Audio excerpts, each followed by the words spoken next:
Takeaway Chinese, where you can take some Chinese away and experience progress day by day. Takeaway Chinese, we will promise you a difference.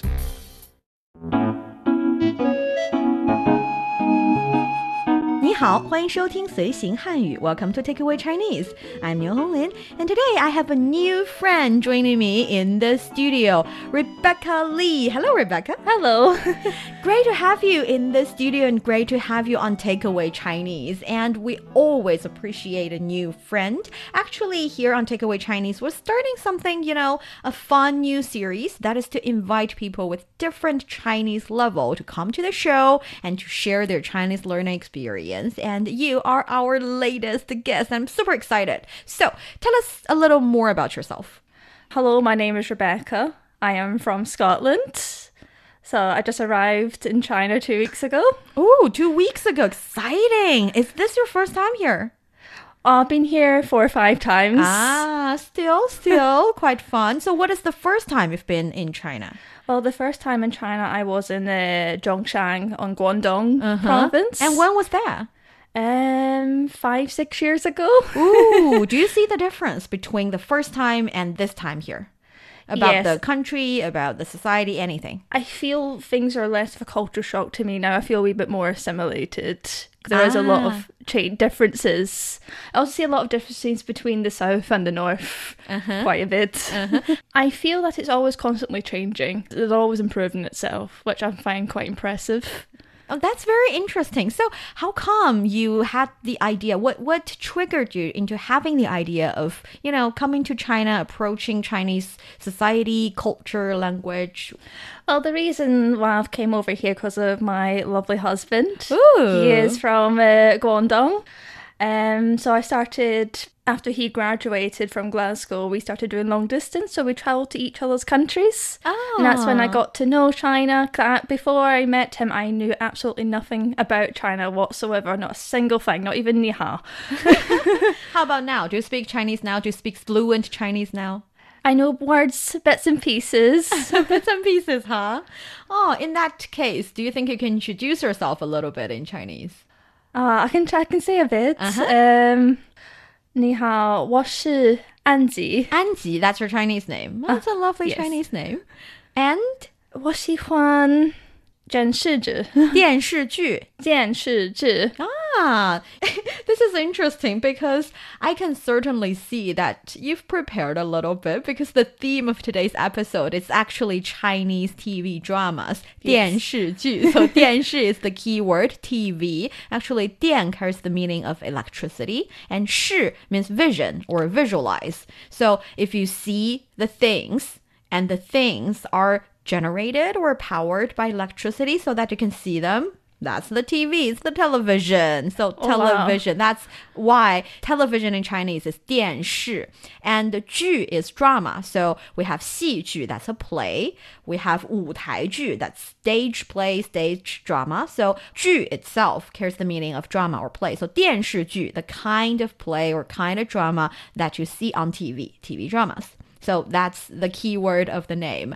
So I learned 2 things. First is that you did a lot of preparation. Thank you for that. I appreciate that. And the second problem. Very happy to be here. Yeah, and the second thing is you really don't speak a lot of Chinese, huh? That's almost very little. Very little. It's okay. Like I said, the purpose of this new series is to feature people with different Chinese proficiencies. And now we're welcoming a new, relatively beginner's level. And let's see what can we learn after this episode with the theme of TV series.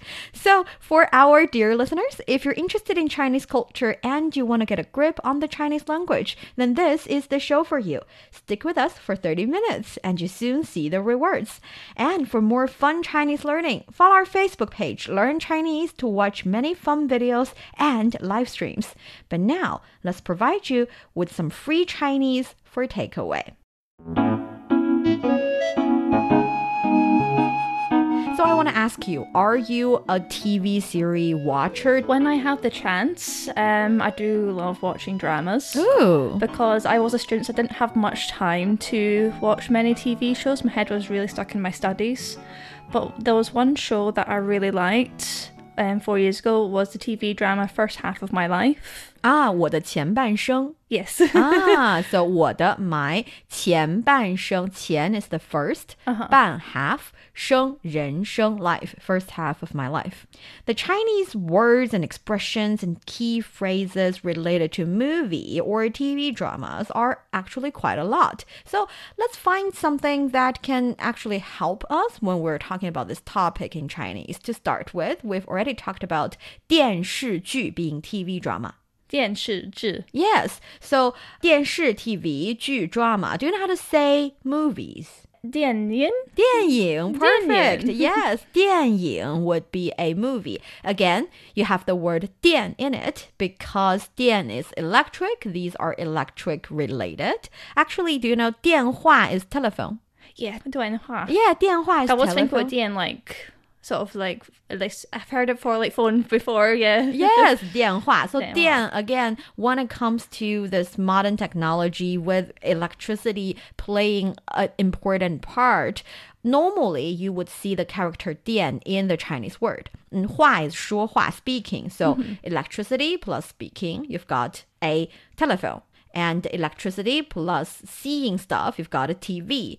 And electricity plus shadows, 影 shadow, you've got movie. Because in China, actually in ancient times, we also have 皮影. It's a little bit like paper cutting, cutting out the shape of these different figure and also sometimes animals, but their joints can be moved and you can use a stick or several sticks. Was it like puppetry? Yes, a little bit like that. But instead of have the puppetry right on the stage, you would have that paper cutting shaped stuff behind a curtain or behind a screen so that it's the shadow on the screen so that the shadows are moving. Sometimes later on it moves on to having the paper cutting in front of the screen and stuff. So what I'm saying here is that the introduction of movie to Chinese people, to a certain sense, they're seeing the shadow or they're seeing the 影子, the figure of people on the big screen. That's why they named it as electricity plus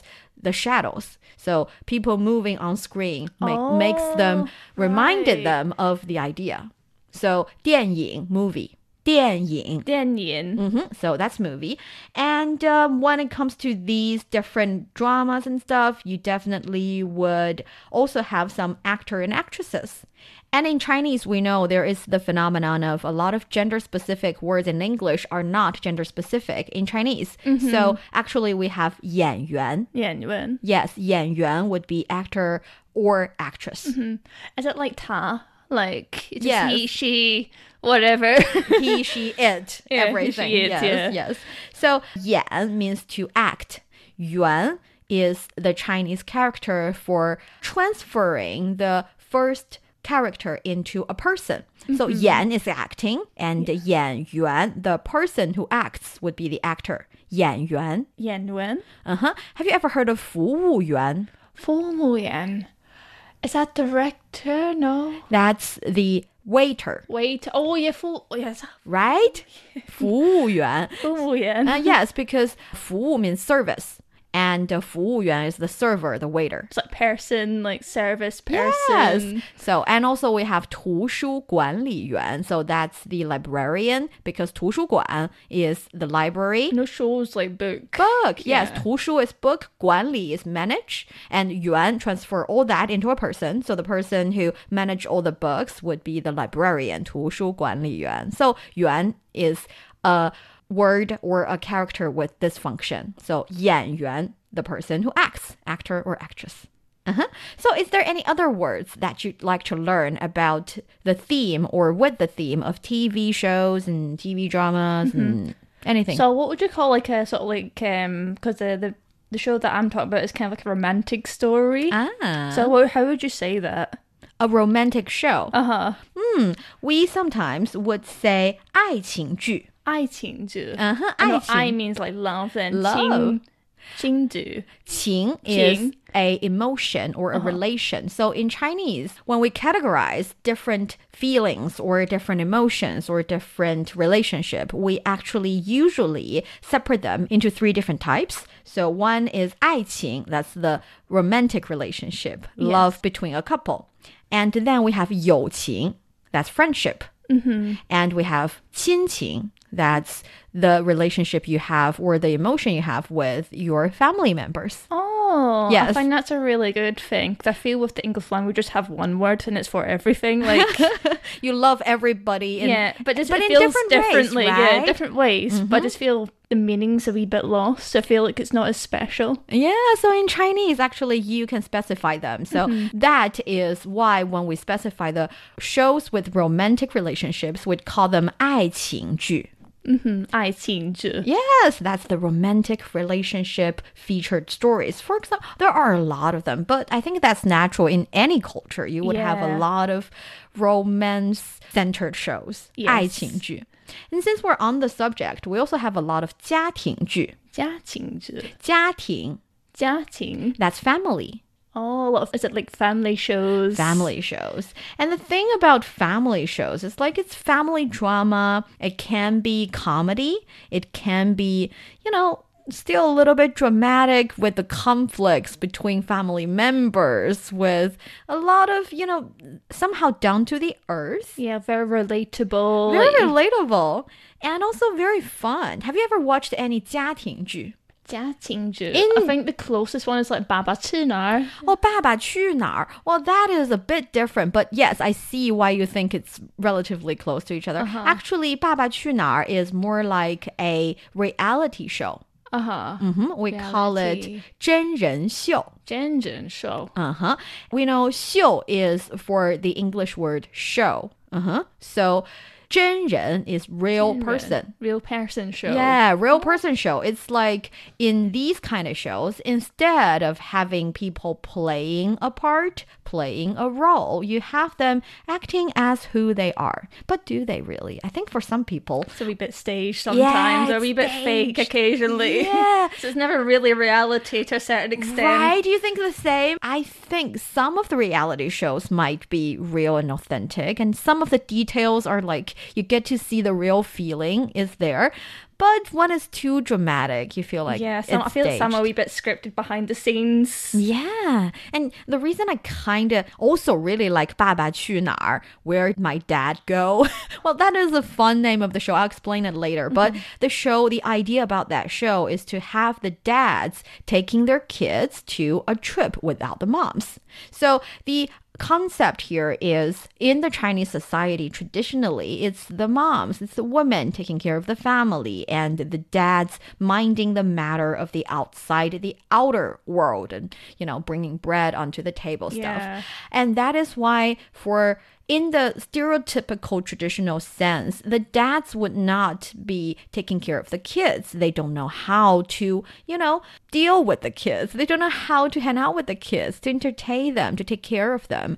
And that is why the creator of the show find it interesting to showcase these dads taking care of their kids and also taking them to different places, tourist spots, and also giving them challenges to fulfill and to overcome together and problems to solve together, to showcase this family relationship. Yeah. And that is why 爸爸 is the dad, 去哪儿 is where are we going? Like taking an adventure. Yes, so that's the concept behind the show. And I also kind of like it. So for these 真人秀, this real person's shows, we definitely want to see some authenticity. And we like to see maybe somehow these celebrities are also having the same kind of life, the same kind of struggles that we have. And that's the appeal of it. And also with kids involved, you kind of feel like, it must be authentic. Yeah, I feel many kids don't have a filter. They just say what they want and Yeah, they don't care. they don't care. So I think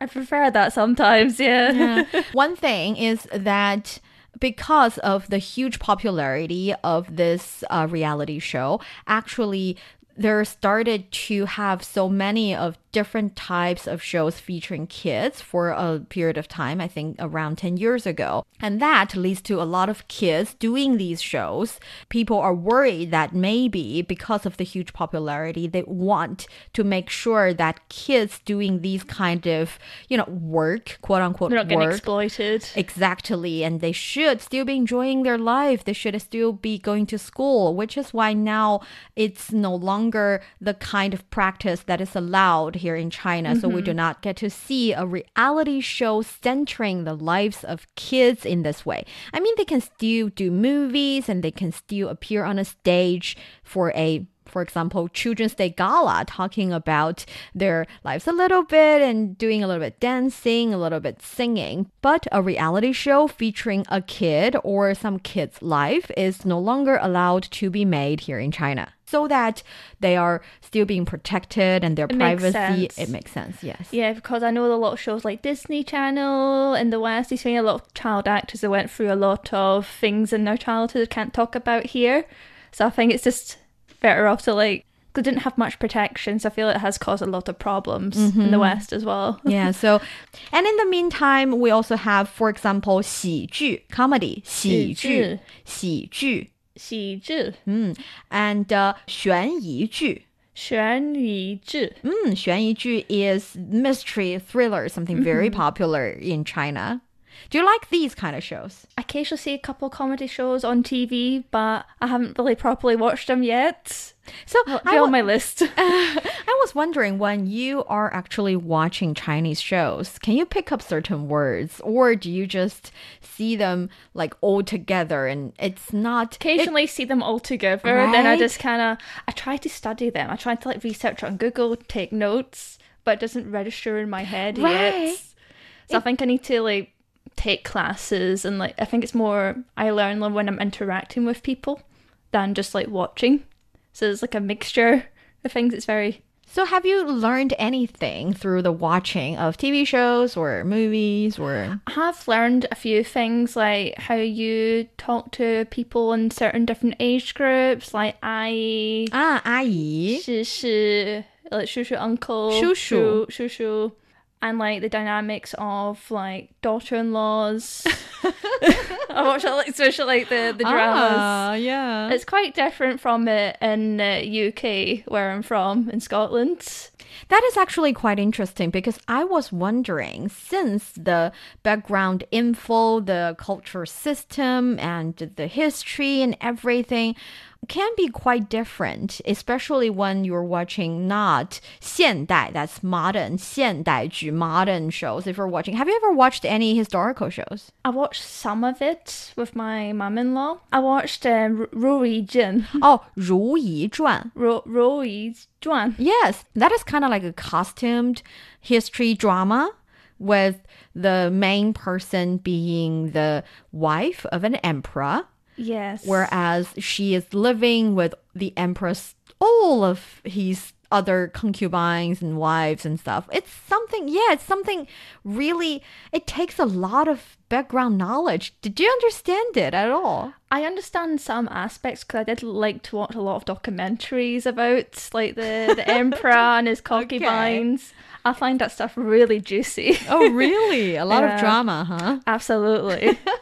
I guess, yeah, it can be really fun, even for a very fresh pair of foreign eyes. Yeah, it's quite different from me. The only way I can compare it is maybe it's like Downton Abbey. I don't know if you've heard of that show. Ah, yes, I've watched. I feel like that's the Chinese version of Downton Abbey to me. But when I'm watching this, I don't have any subtitles. So I am really depending on what is going on, their facial expressions, the emotions that they're showing. I can tell there's a lot of dynamic between the wife and the other concubines. There's a lot of betrayal. I see a lot of it. But can you understand without the subtitles? I understand what's going on roughly, yes. Oh, that's good. I noticed with a lot of the Chinese acting skills that are very theatrical, very expressive of their emotions, a wee bit more dramatic. That is very interesting because I was always wondering the feeling of a foreign viewer when it comes to traditional Chinese shows or historical shows without the background, whether or not you'd be able to understand what the play is about. And now I've got at least one example, one sample of that. You're listening to Takeaway Chinese with myself, Neil Honglin, and Rebecca. We would love to hear from you. Send us your thoughts via email to learnchinese@cri.com.cn.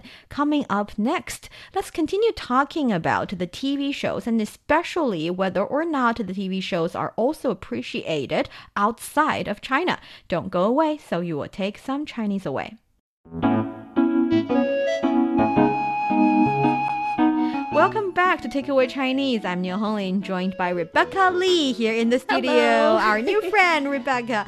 We talked a little bit about Rebecca's feeling towards Chinese shows. I mean, it's kind of fair because though you've visited China several times and you've decided to stay here. Yes, I've just moved over officially. Yes, officially moving over. So you definitely have an interest. And on the other hand, you're definitely not a senior speaker of the Chinese language. Absolutely not. Right? I am like toddler. So you can actually represent a good group of people who take an interest into these shows, yet find it a little bit hard to understand, but they can always rely on subtitles and translations. And actually, recent years, we've seen the situation of Chinese film and TV productions, going to international markets.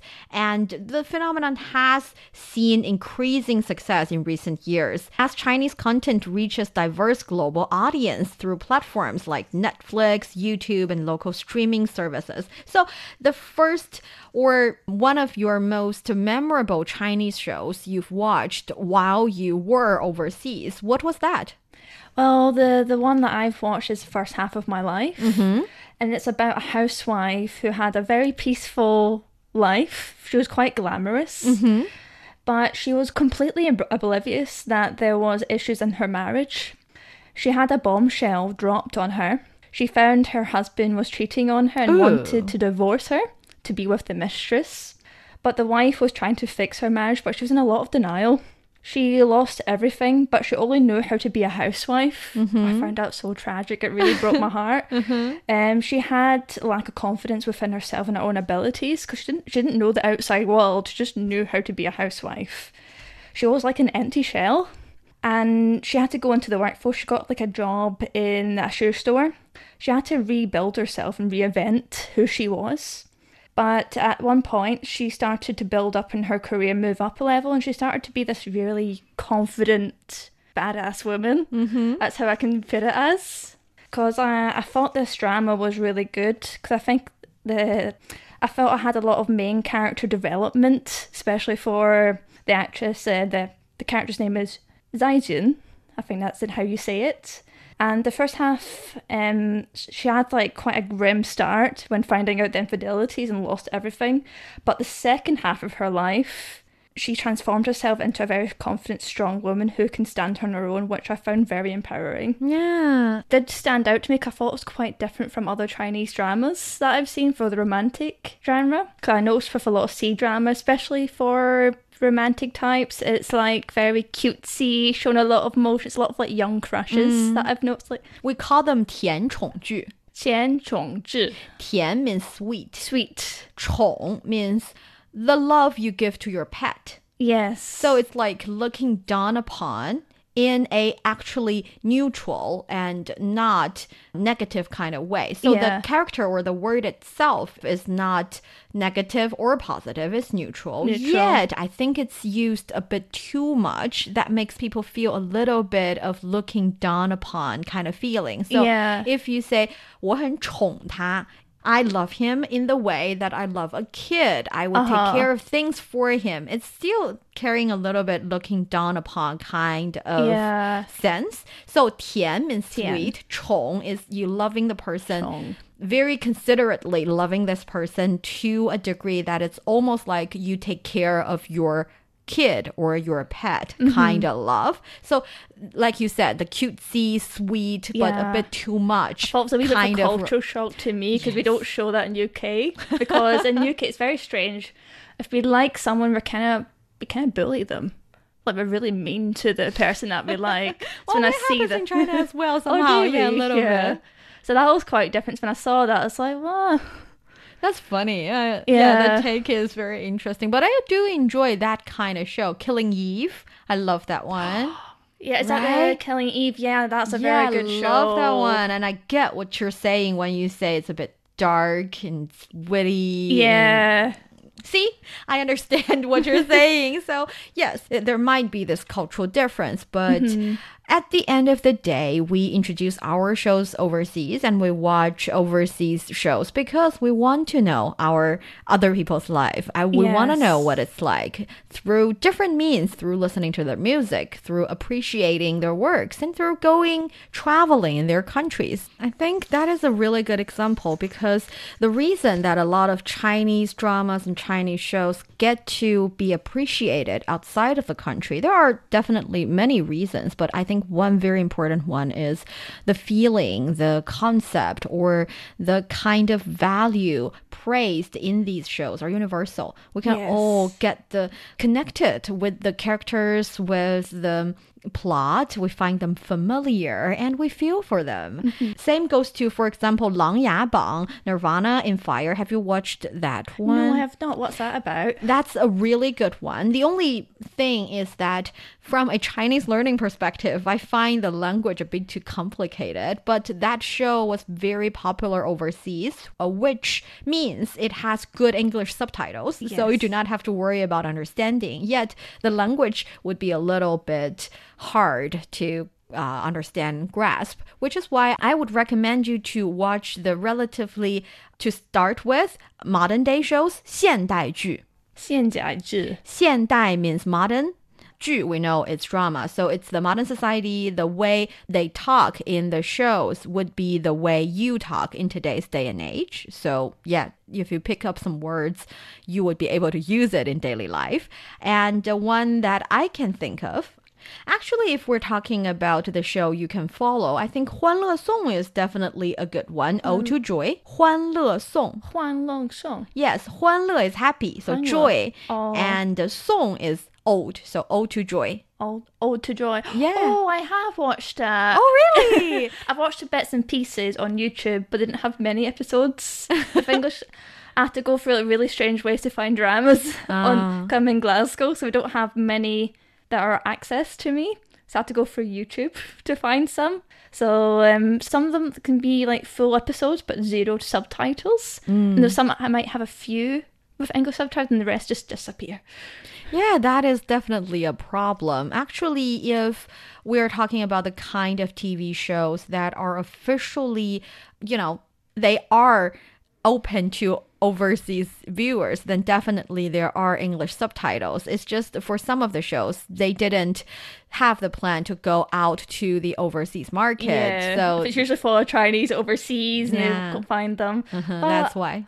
I watched a bit of that. I did actually like the first few episodes that I found anyway. Yeah, because for 欢乐颂, Ode to Joy, the thing is the story happened in today's society, and also it happened among these 4-5 girls, and it's a very daily life reality kind of show, so you can actually learn to say certain things they say in your daily life as well. And recently, another new trend in the Chinese TV show or Chinese entertainment industry is miniseries. Have you ever watched any miniseries? 你看过微剧或短剧吗？短剧。短剧. That's short mini shows. I don't know what consider it as a mini show here, because I noticed the series are very long for one. It's like, I know First Half of My Life was like 42 episodes long. And the thing about 短剧 here, actually we're not talking about the episodes of the show. We're talking about the length of each episode. Length for each episode. So how long would that be? Around 5 minutes. Oh, Okay, I've not come across these yet. The concept of 短剧 or 微剧, or at least the popularity of these forms of entertainment actually comes around several years ago, or around 5 years ago, less than 5 years ago. The idea generates because of the huge popularity of short video platforms. Or like Douyin, and people are more Yes. used to more shorter things to Yes. watch. And if you think 5 minutes is too short, you might be wrong, because within that 5 minutes, you can definitely get at least 1 or 2 core drama fighting point climax already. You see, if you think about it, normally we have a show around 20 minutes or 40 minutes each episodes, and within that you get to enjoy 2 or 3 climax period of time. Yes. Yet if you absorb that into only 5 minutes, guess how exciting it could be. It's exciting. It's a bit too much if you're watching too much. Okay. But it's definitely something that's getting popular, and it reflects people's need for something fast and straight to the point. Attention spans are shrinking. Yes, it is definitely shrinking.